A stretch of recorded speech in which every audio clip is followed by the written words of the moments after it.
시청자 여러분 안녕하십니까? 이데일리엔 개장 전에 살펴보는 주요 경제 뉴스입니다. 첫 소식입니다. 미국 중앙은행인 연방준비제도가 현지 시각 29일 기준금리를 유지하기로 했습니다.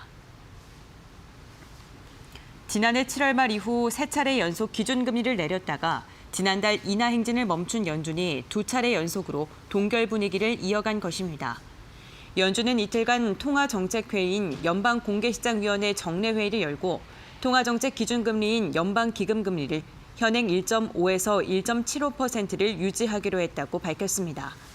미국의 낮은 인플레이션 압력과 상대적으로 양호한 경제 상황, 노동시장 여건 등을 고려할 때 금리를 변화시킬 요인이 없다고 판단한 것으로 풀이됩니다.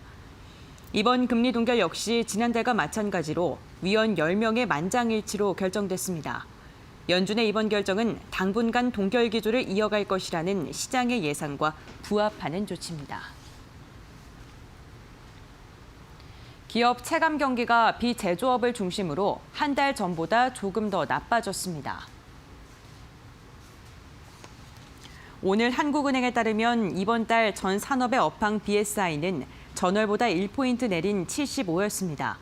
부정적으로 응답한 기업이 긍정적으로 본 곳보다 많으면 지수가 100을 밑돌게 되는데 경기를 비관적으로 인식한 기업들이 한 달 전보다 더 늘어난 셈입니다. 업종별로는 제조업이 한 달 전보다 2포인트 올랐고 비제조업은 5포인트 하락했습니다. 제조업 중에서는 반도체 관련 부품 판매가 늘면서 전자, 영상, 통신 장비가 10포인트 뛴 반면 비제조업은 주택 경기 부진 속에서 건설업이 9포인트 하락했습니다. 전산화 업황 전망은 76으로 2포인트 상승했는데 신종 코로나 바이러스 감염증인 우한 폐렴이 발생하기 전에 조사했기 때문에 신종 코로나 이슈가 다음 달 기업 심리에 미치는 여파는 아직 알 수 없다고 한은은 설명했습니다. 지난해 파생 결합펀드 관련 대규모 투자 손실 속에도 사모 전용 운용사는 50곳 가까이 늘어난 것으로 나타났습니다. 금융감독원과 금융투자협회에 따르면 지난해 사모 전용 운용사는 전년보다 48곳 증가한 217곳으로 또다시 사상 최대를 기록했습니다. 지난해 7월부터 라임 자산 운용의 펀드 수익률 돌려막기 의혹 등이 제기되고 DLF 사태와 관련해 불안전 판매 이슈 등이 부각됐지만 사모 전문 운용사 증가세는 지속됐습니다. 정부가 2015년 사모펀드 규제를 대폭 완화한 이후 지속해서 사모 운용사가 늘어나고 있는 것입니다. 하지만 사모 운용사가 대폭 늘어나면서 경쟁이 심해졌고 상당수 사모 운용사는 적자를 면하지 못하고 있습니다. 은성수 금융위원장은 금융그룹 감독제도와 관련해 재무적 위험뿐만 아니라 비재무적 위험도 세밀하게 살펴보겠다고 밝혔습니다. 은 위원장은 어제 서울중구은행회관에서 한국금융연구원, 자본시장연구원 공동주최로 열린 금융그룹 감독제도 향후 추진 방향 세미나에서 이같이 말했습니다. 금융그룹이 스스로 위험을 적극적으로 관리하면 금융제도 전반에 대한 신뢰가 더 높아질 것이라며 금융그룹 위험 관리의 필요성을 강조했습니다. 그는 지배구조 같은 비재무 위험도 살피겠다며 조속한 시일 안에 관련법이 제정되도록 최선을 다해 뒷받침하겠다고 덧붙였습니다.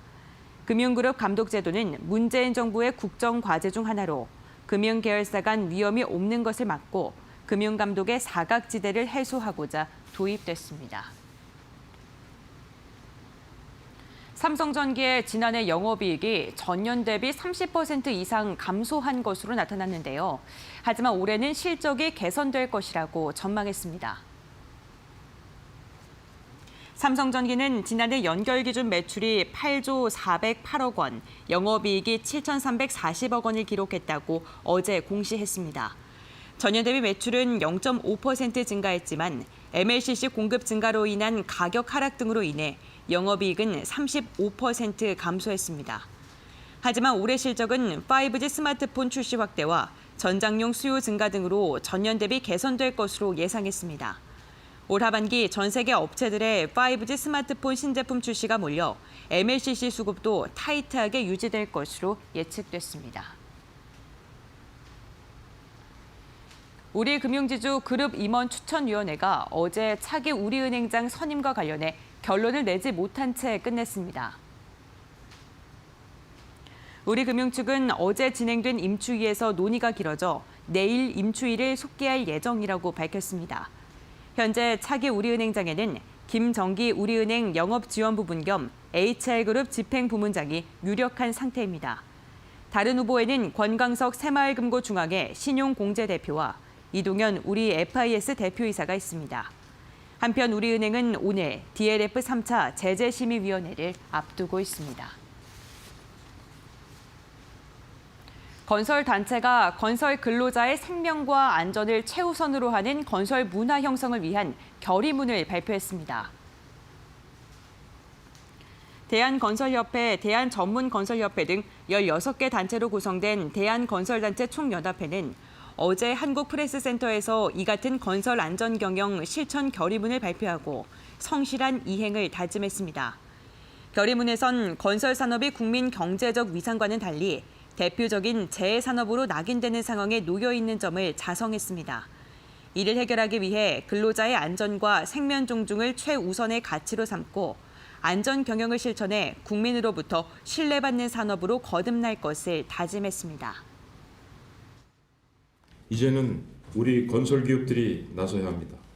정부의 정책에 의한 안전 경영이 아니라 우리 스스로에 의한 안전 경영을 추진해야 할 때입니다.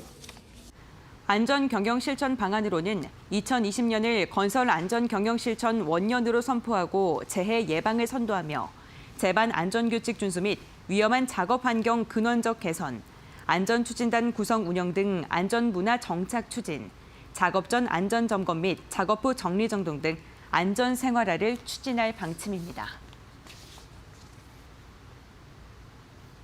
이어서 이 시각 간추린 뉴스입니다. 유럽의회가 29일 영국의 유럽연합 탈퇴 협정을 비준했다고 AP통신이 전했습니다. 이에 따라 영국은 예정대로 오는 31일 오후 11시를 기해 EU를 탈퇴하게 됩니다. 산업통상자원부 국가기술표준원이 올해 반도체, 바이오, 미래차 등 이른바 빅3 산업의 표준을 개발하겠다고 밝혔습니다. 이를 위해 표준화 전략 로드맵을 수립하고 국제표준 15종을 개발할 예정입니다. LG생활건강이 화장품 사업 고성장과 해외 사업 호조에 힘입어 지난해 사상 최대 실적을 기록하며 15년 연속 성장세를 이어갔습니다. 지난해 매출은 7조 6,854억 원, 영업이익은 1조 1,764억 원으로 2018년 대비 13.9%, 13.2% 성장했습니다. 네이버의 일본 자회사인 라인은 지난해 5,064억 원의 순손실을 냈다고 발표했습니다.